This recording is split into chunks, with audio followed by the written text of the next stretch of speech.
अस्सलाम वालेकुम दोस्तों, उम्मीद है आप खैरियत से होंगे।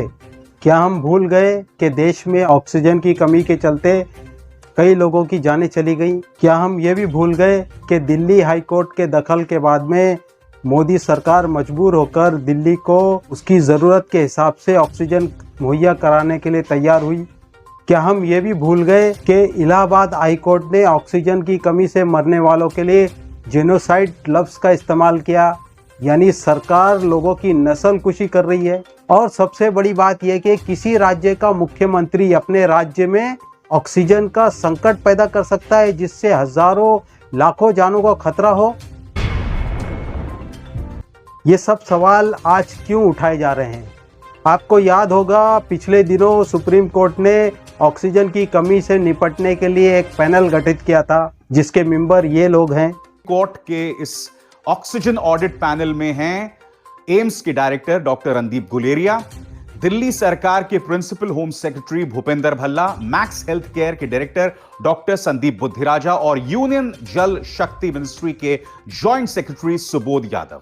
आज उस पैनल के हवाले से बीजेपी की तरफ से एक खबर आ रही है कि अरविंद केजरीवाल ने दिल्ली में जितनी ऑक्सीजन की जरूरत थी उसका 4 गुना बढ़ा चढ़ाकर पेश किया, यानी कि जितनी ज़रूरत दिल्ली को ऑक्सीजन की थी उससे 4 गुना ज़्यादा ऑक्सीजन दिल्ली सरकार ने मंगवाकर अपने पास रख ली और उसके चलते आसपास की रियासतों के अंदर ऑक्सीजन का संकट हुआ, जिसकी वजह से कई जानें चली गई और उन सब मौतों की जिम्मेदारी बीजेपी अरविंद केजरीवाल के सर पर डाल रही है। बीजेपी की प्रेस कॉन्फ्रेंस में संबित पात्रा क्या कह रहे हैं, सुन लीजिए आप। अरविंद केजरीवाल जी ने डिमांड किया था 1140 मेट्रिक टन का, उनका कैलकुलेशन का तरीका था, उन्होंने अपने तरीके से कैलकुलेट किया और कहा कि हमें 1140 मेट्रिक टन ऑक्सीजन चाहिए।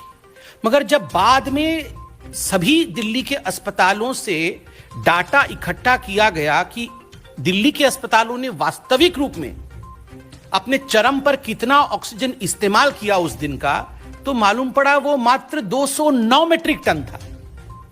कहां अरविंद केजरीवाल जी कह रहे थे हमें आवश्यकता है 1140 और कहां वो 209 निकला। आम आदमी पार्टी की सरकार भी बहुत ज्यादा नाराज है। डिप्टी सीएम मनीष सिसोदिया ने कहा वो रिपोर्ट कहां है, क्यों नहीं लोगों के सामने पेश की गई? वो इस मुद्दे पर क्या कह रहे हैं ये भी सुन लीजिए। मैं चुनौती देके कहता हूं कि रिपोर्ट लाइए, कहां है वो रिपोर्ट जिसको ऑक्सीजन ऑडिट कमेटी के सदस्यों ने अप्रूव किया हो और जिसको ऑक्सीजन ऑडिट कमेटी के सदस्यों ने साइन किया हो। लाइए वो रिपोर्ट कहां है। झूठ की इंतहा होती है, झूठ और मक्कारी की इंतहा होती है और भारतीय जनता पार्टी उस झूठ और मक्कारी के इंतहा पे पहुंच गई है, चरम पे पहुंच गई है। ये मामला सुप्रीम कोर्ट में चल रहा है सब जुडिशियस से, और मैं कहना चाहता हूं कि इस सब जुडिशियस मामलों में इस तरह के षड्यंत्र ठीक नहीं है। बीजेपी की तरफ से देशवासियों और राज्य को आपस में लड़ाने की साजिश हो रही है। इससे पहले वीडियो में हम आपको बता चुके हैं कि किस तरह से बीजेपी डैमेज कंट्रोल की सियासत कर रही है।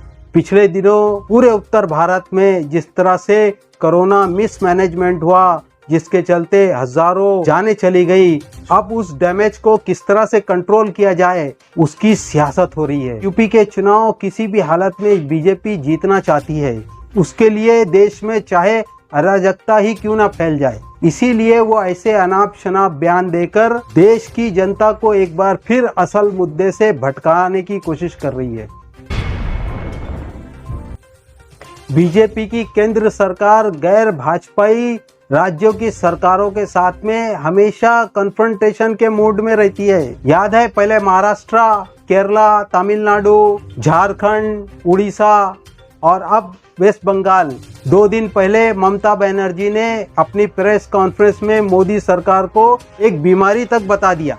असल में बीजेपी की मोदी सरकार अपने मिशन को लेकर सबसे ज्यादा गंभीर है और वो जल्द से जल्द हिंदू राष्ट्र का सपना पूरा करना चाहती है, मगर उसके लिए बीजेपी को हर राज्य में जीतना पड़ेगा। इसीलिए वो गैर भाजपाई राज्यों की हुकूमत को गिराकर अपनी हुकूमत बनाने के लिए हर तरह के हथकंडे अपनाती है। जिससे रियासत के लोग रियासती हुकूमत से नाराज होकर बीजेपी की डबल इंजन वाली सरकार का समर्थन कर सके। लेकिन बीजेपी की डबल इंजन वाली सरकार की हालत भी कोरोना की दूसरी लहर में हमारे सामने है, चाहे वो गुजरात मॉडल हो या फिर 15 साल वाली मध्य प्रदेश की सरकार, यूपी की योगी आदित्यनाथ की सरकार।